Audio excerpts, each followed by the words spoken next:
dia estarmos aqui em sua santa presença para pregar a sua poderosa palavra. Agradeço ao meu pastor Arnóbio Tavares, também nossa irmã Antônia, esposa do nosso pastor, doutor Anderson Góes, irmã Aline, que tem sido também um canal de bênção para nossas vidas. Também ao moderador, que é o pregador e presbítero Chasque, nosso amigo particular. Quero vos deixar uma palavra da parte de Deus, que se encontra no livro de Isaías, capítulo de número 40, versículo 29, 30 e 31. Isaías, capítulo 40, versículo 29, 30 e 31. Ele dá força ao cansado, e aqueles que não têm nenhum vigor, ele multiplica a força. Até os jovens irão desfalecer e estarão cansados, e os jovens cairão completamente. Versículo 31. Porém, aqueles que esperam no Senhor renovarão as suas forças. Eles se elevarão com asas como águias. Eles correrão e não estarão cansados, e eles caminharão e não se cansarão. Antes de entrar a mensagem, quero pedir desculpa pelo meu atraso, a irmã Aline e a todos da direção. Já vista que eu tive um problema com o transporte, mas graças a Deus cheguei até aqui. E para ganharmos tempos na mensagem, já quero entrar na mensagem escrita pelo profeta messiânico Isaías, no capítulo 40, versículo os quais eu li, versículo 29, versículo 30 e também o versículo de número 31.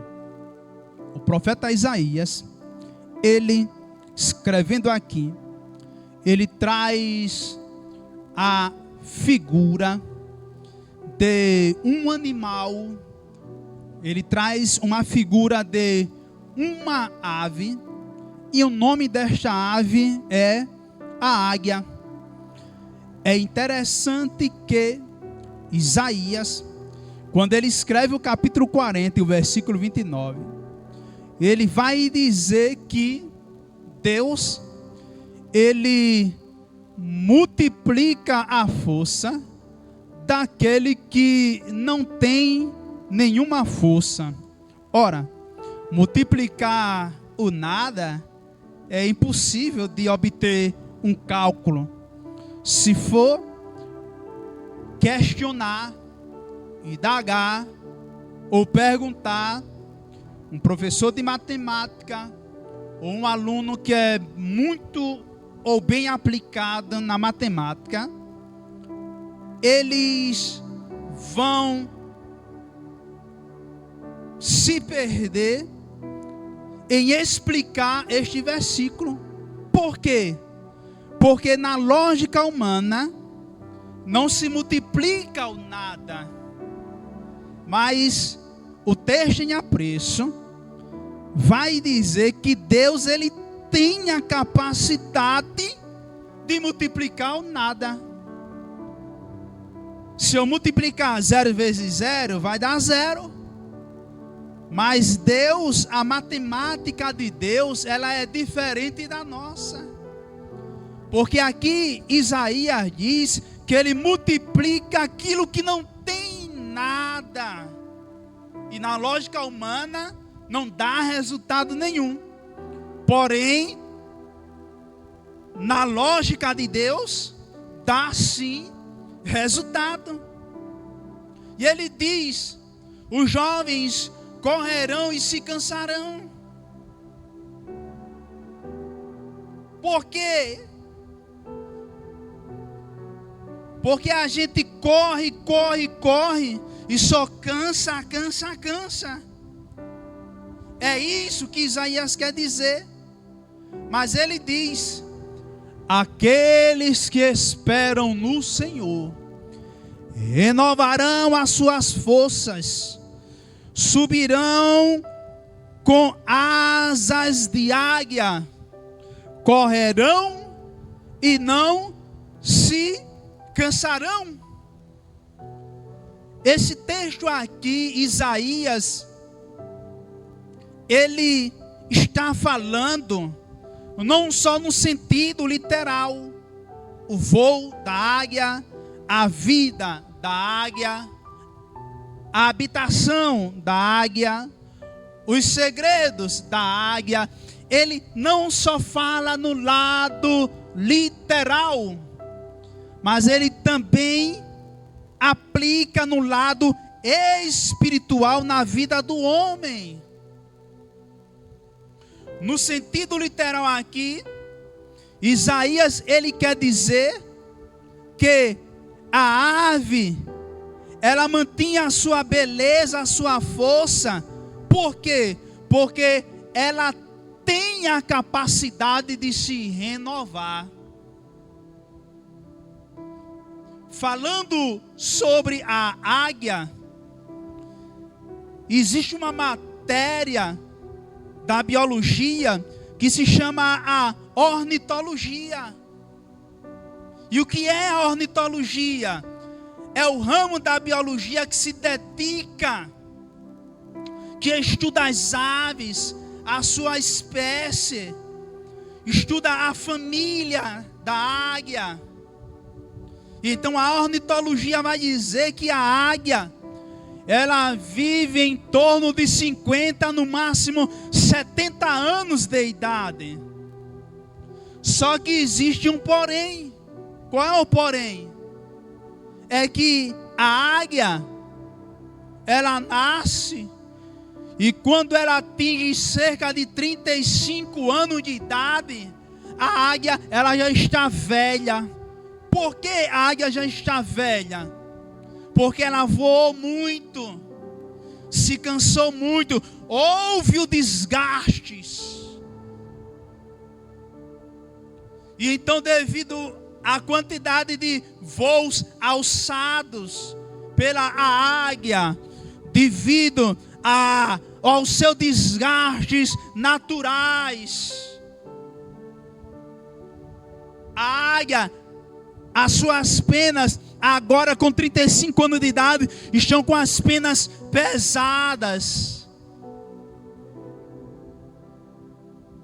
Por que as penas estão pesadas? Porque devido ao desgaste, devido à sua velhice, as suas penas agora, ela ficou com óleo em suas penas, com suor do óleo em suas penas, então ela está desgastada. As penas desgastadas, suas asas desgastadas, devido ao suor, o óleo dos anos que se passaram. E então a águia, ela vai ter duas opções. Quais são as duas opções da águia? Eu tenho 35 anos de idade, eu sou uma águia, eu atingi a velhice, agora eu tenho duas alternativas: ou eu me rendo, ou eu morro, ou eu entro pela porta da renovação. E então ela tem apenas duas alternativas: ou ela se rende ao cansaço, ao desgaste natural, e ali ela morre, ou ela diz: não, eu não quero morrer, eu quero passar pelo processo do renovo, da renovação. Então, para ela passar por esse processo do renovo, da renovação, o que é que ela faz? Eu estou velha, eu sou uma águia velha, sou uma águia cansada, a minha pena está cheia de óleo, cheia de suor, estão pesadas, mas eu vou alçar o meu único voo, meu último voo. Qual é este voo? O voo mais alto que eu posso atingir. A águia, ela tem 3 segredos. Primeiro lugar, ela tem que entender o seu tempo. Segundo lugar, ela tem que escolher um lugar. E em terceiro lugar, ela tem que saber que vai para ela experimentar o renovo, ela tem que passar pela porta do sacrifício. Tempo. A águia, ela reconhece o seu tempo. A águia, ela reconhece que ali é o seu tempo de esperar. Ou seja, não troque, filho, caminhos por atalhos. Não percorra atalhos, porque atalhos é perigoso. Você não sabe o que vai encontrar lá na frente. Não troque caminhos por atalho. Receba esta palavra da parte de Deus. Não troca o caminho por atalho. Aguarda o tempo de Deus. Eu sempre aprendi com os pastores mais velhos, com os pastores mais antigos, e um deles é o meu pastor Arnóbio Tavares. Qual é o conselho? Não coloca o carro na frente do boi. Por quê? Porque vai dar errado. Aguarde o tempo é de Deus. O tempo tem que esperar. Temos que aguardar o nosso tempo, saber o tempo. A águia, ela tem que saber o seu tempo. E então ela reconhece o seu tempo. Primeiro passo, ela reconhecendo o seu tempo. Porque nós temos que reconhecer o nosso tempo? Para não dar errado. Se a gente não reconhecer o nosso tempo, dá tudo errado. Como assim, pregador Luciano Rafael? Se lembra de Davi? Davi é apenas um moleque, apenas um adolescente, um garotinho ruivo, cuidava da ovelha de papai Jessé, lá no campo, em cima, no meio dos pedregais, no meio dos matos, no meio das ovelhas. Davi sumia. Mas Davi, ele tinha uma promessa da parte de Deus, e você tem uma promessa da parte de Deus. E Davi, ele sabendo que tinha uma promessa da parte de Deus, sabe o que foi que ocorreu? Deus foi lá até Samuel. Davi, ele não correu atrás de bênção, de jeito nenhum. Davi, ele correu atrás de unção, irmãos? Davi correu atrás de unção? Não. Deus foi que falou com Davi, e foi lá, falou com Samuel, e disse: vai, enche o teu vaso de azeite e enviar-te-ei. E Davi, o profeta, prontamente atendeu o chamado, a ordenança divina. Pegou o seu chifre, ele pegou o seu recipiente, encheu de azeite e foi aonde? Até a casa de Jessé, o belemita. Davi não correu atrás de bênção, não. Ele ficou na posição certa, esperando o tempo de Deus. Quando Samuel foi lá e ungiu a Davi como um rei sobre Israel, Davi, a partir daquele momento, da unção que Samuel ungiu a Davi, ele começou a reinar naquele exato momento? Não. Por que não? Porque o tempo é de Deus, e Davi, ele aguardou e esperou o tempo de Deus. Quando Samuel foi lá, no meio de Jessé, seu pai, e do meio dos seus irmãos, que ungiu a Davi, ele não pegou uma coroa e botou na sua cabeça, não. Não pegou um anelão e colocou no seu dedo, não. Não pegou um traje real e colocou e ficou passeando no palácio, de jeito nenhum. Quando Samuel ungiu Davi rei sobre Israel, sabe o que aconteceu?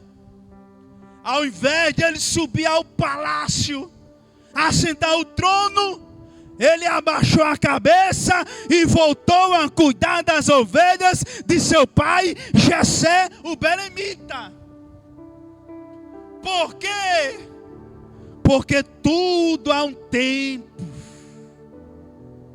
A águia, quando ela vai passar pelo processo da renovação, esse processo da renovação, ele passa em torno de 150 dias, a águia ali enclausulada, passando pelo processo doloroso da renovação. Então, a águia, ela sabe o seu tempo. Davi, ele sabia o seu tempo. Segundo ponto, a águia, ela tinha que alçar o voo, juntar todas as suas forças, que ela agora estava cansada, bem velhinha, bem cansadinha, precisava passar pelo processo doloroso da renovação, ou ela se rendia e morria, ou passava pelo processo da renovação. Então o que ela fazia? Ela juntava toda a sua força, enchia os seus pulmões. Por isso que a Bíblia diz: multiplica a força de quem não tem nenhum vigor. E ela tirava força de onde não tinha, e ela começava a alçar voo, e batia suas asas. Estou cansada, mas eu não posso parar. Eu estou velhinha, velhinho, mas eu não posso me render. E ela batia suas asas, e ela olhava para o pico mais alto, para a montanha mais altas, mas ela chegava até o topo da montanha. Quando ela chegava ali, ficava no seu ninho, porque o lugar mais alto, eu me lembro do salmista, irmãos, passando pela prova, aí ele diz: elevo os meus olhos para os montes, para o alto, de onde me virá o meu socorro. O meu socorro vem do Senhor, não vem do homem. Vem do Senhor, não vem da terra. Vem do céu, vem do alto. Vem do Senhor, que fez os céus e a terra. Ele não permitirá que vacile os teus pés. Eis que não dormitará, nem tosquenejará o guarda de Israel. O Senhor te guardará de todo mal. Ele guardará a tua entrada e a tua saída, desde agora e para sempre. Eleva os meus olhos para os montes. A águia, ela procura o monte mais alto, alça voo e chega no pico do monte. Quando ela chega lá, ela diz: eu tenho que arrancar essas penas, porque essas penas estão velhas, cheia de olhos da vida, estão cansadas. Aí ela com o pico começa a se depenar e começa a sangrar. Por que sangrar? Porque quem tem ministério sangra. Quem tem ministério tem compromisso. Quem tem ministério não anda sorrindo por aí, abrindo os dentes não. Quem tem ministério chora, tem lágrimas. Se lembra de Jeremias? O que Jeremias disse? Os meus olhos são como duas cachoeiras. Porque profeta? Porque eu choro de dia e de noite, de noite e de dia, de dia e de noite, de noite e de dia. O ministério na vida de um obreiro é marcado com sangue, é marcado com lágrimas, é marcado com choro. Não é fácil a trajetória, mas nós temos que passar pelo processo doloroso da renovação. Oh, glória! E então, quando ela tira todas as suas penas, agora ela chega na rocha da montanha e fica roçando o bico. Roça o bico para lá e para cá, para cima e para baixo. Roça o bico até o bico se depenar todinho. E ali naquele lugar alto, ela fica cerca de 150 dias. É o processo doloroso da renovação.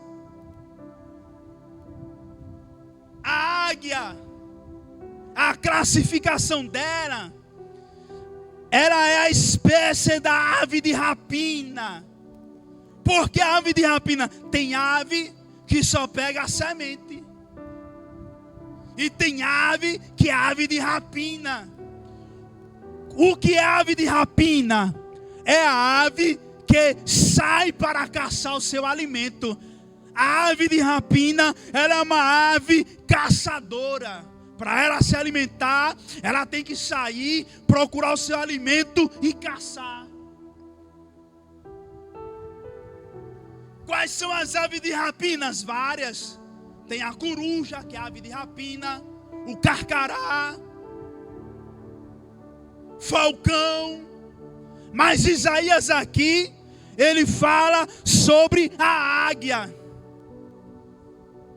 E então a águia, no meio da ornitologia, que é a ciência da biologia, a parte da biologia que estuda as aves, a águia, ela é o único pássaro que consegue voar com os olhos fitos para o sol e não se encandeia com a força e o fulgor da luz que o sol transmite. Por quê? Por causa do segredo que ela tem na visão dela. A luz do sol não consegue ofuscar a vista da águia. Por quê? Porque ela tem um objetivo. Qual é o objetivo? Voar para sempre, para frente, sem tirar a vista da frente. A águia é uma ave que ela tem a capacidade. Meu pregador Stasky, ela tem a capacidade de voar durante horas sem se cansar. Que maravilha! Por isso que Isaías, ele traz o exemplo da águia. A águia, ela voa durante horas sem se cansar. Porque existe um segredo. Sabe qual é o segredo? A envergadura que ela tem. A envergadura da águia, da ponta direita da asa dela até a ponta esquerda, ela chega a atingir cerca de 3 metros de envergadura. Ou seja, ela deitada, inclinada, eu tenho 1,80 m. E então se ela inclinar as asas assim, ela é muito mais grande do que eu, de ponta a ponta de suas asas. E então, essa envergadura permite ela voar e não se cansar. Ou seja, a envergadura permite ela ter o quê? Renovo em suas asas. Ela voa e não se cansa. A águia, ela consegue voar e atingir uma altitude de cerca de 10 mil metros de altitude. É muita coisa. E quando ela atinge 10 mil metros de altitude, que ela ultrapassa uma parte das nuvens, ela consegue. Que mistério! Deus é lindo demais. Olha que visão aguçada a águia tem. Cerca de 10 mil metros, quando ela olha para o chão, ela consegue encontrar e avistar a sua presa. E quando ela avista a sua presa, ela consegue atingir quase 300 km por hora quando ela está avistando a sua presa. E se ela pegar um animal, tipo uma cabra, um filhote, ela chega a cravar suas unhas e levantar aquele filhote de cabra, de bode. Por quê? Devido à sua velocidade que ela chega a atingir e a sua força. Escuta. Nesta manhã, eu disse no início que esta mensagem, ela tem o seu lado literal, que é a águia, e o seu lado espiritual. O que isso quer dizer? Que nós temos que buscar todos os dias renovo espiritual. Temos que renovar nossas forças espirituais. Nós temos que se renovar. Porque a luta do dia a dia, a nossa pena começa a ficar pesada, pesada, pesada. E a gente tem que dizer: socorre, Jesus, socorre, Deus. E Ele é o socorro bem presente na hora da angústia. E nesta manhã, Deus tem para a tua vida, filho e filha, renovo espiritual. Aguarda o tempo de Deus. Por que aguardar o tempo de Deus? Nós vemos por aí um grupo de pregadores que só faz nome, começou agora, aí só busca mídia, mídia, mídia, mídia e mídia. Aí eu me lembro que eu comecei a pregar através da mídia, Obreiro Kennedy, através da nossa irmã Aline, quando ela me facultou o primeiro convite para pregar, e não era aqui não, durante a pandemia, na salinha lá embaixo, quando a gente começou, foi na salinha lá embaixo, e eu todo destreinado, eu dizia: como é que eu vou enfrentar uma câmera? Se você ver a visualização, tem visualização que chega a 5, 6 mil.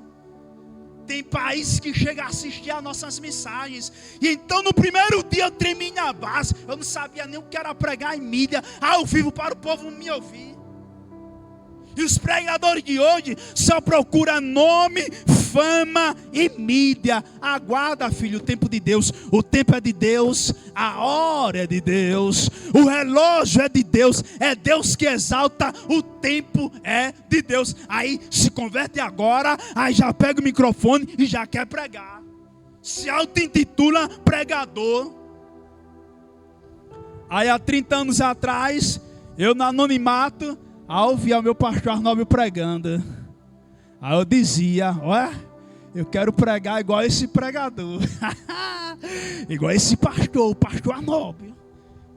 O que é isso? É um referencial para a nossa vida espiritual. Qual é a tua referência? E então a águia, ela passa pelo processo do renovo espiritual. E para a gente encerrar, quantas vidas já aceitaram a Jesus? 5? 5 vidas. E a sexta vida que aceitar Jesus, vai lá, AD Rio Largo, dá um joinha e diga: sim, eu quero esse Jesus. Eu quero aceitar Jesus. Não é mudar de religião não, é aceitar Jesus. Uma mudança radical de vida. Porque fácil é carregar Jesus no peito, difícil é ter peito para andar com Jesus. Aí é outra coisa. Pregador Luciano, como é que eu faço para eu ter renovo espiritual? Renovo espiritual nós conseguimos através da oração e da leitura da palavra de Deus. Não tem outro caminho. É oração e leitura da palavra de Deus. E quem é que nos impulsiona? Quem é que nos desperta? O Espírito Santo de Deus. É Ele que nos convence. É Ele que nos avisa. Capítulo 14 de João. Jesus estava com seus discípulos. E ele disse: eu vou para o Pai. Aí os discípulos começaram a abrir a boca e chorar. E dizer: o Senhor vai para o Pai e nós.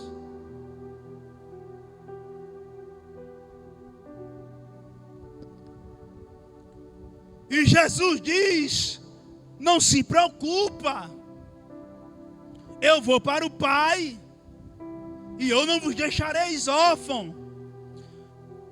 Não se turbe o vosso coração, crede em Deus, crede também em mim. João 14, na casa do meu Pai há muita morada. Se assim não fosse, eu não vos teria dito, pois vou preparar-vos lugar. E quando eu for, virei outra vez e vos receberei para mim mesmo, para que onde eu estou, esteja as vós também. Senhor, para onde tu vais e como conhecer o caminho? Disse Jesus. Vós não sabeis o caminho? Replicou de Tomé: Senhor, nós não sabemos o caminho. E para onde tu vais? Respondeu Jesus: eu sou o caminho, a verdade e a vida. E ninguém vai ao Pai a não ser por mim. E eu rogarei ao Pai, e Ele dará outro. Essa palavra outro aqui, pregador Estácio, que tem um mistério. Quando Jesus diz: eu rogarei ao Pai, e o Pai dará outro. Essa palavra outro, no grego quer dizer: mandarei outro na minha mesma essência. Outro igual a mim. Aos discípulos: quem é esse outro? Aí ele diz: o Paracleto de Deus. O que é o Paracleto? Vem cá, meu amigo. O que é o Paracleto? Paracleto quer dizer o quê? Alguém que esteja ao lado. Para quê? Para ajudar, para consolar. E é essa a função do Espírito Santo. E é através do Espírito Santo de Deus que hoje você vai receber, sabe o quê? Renovo espiritual. A sexta pessoa que aceitar Jesus, a sexta pessoa, nós iremos orar. A quinta já chegou, falta a sexta pessoa. Vou passar o microfone para o meu dirigente, presbítero Stasky, e ele fará a conclusão, irá fazer assim como lhe apraz.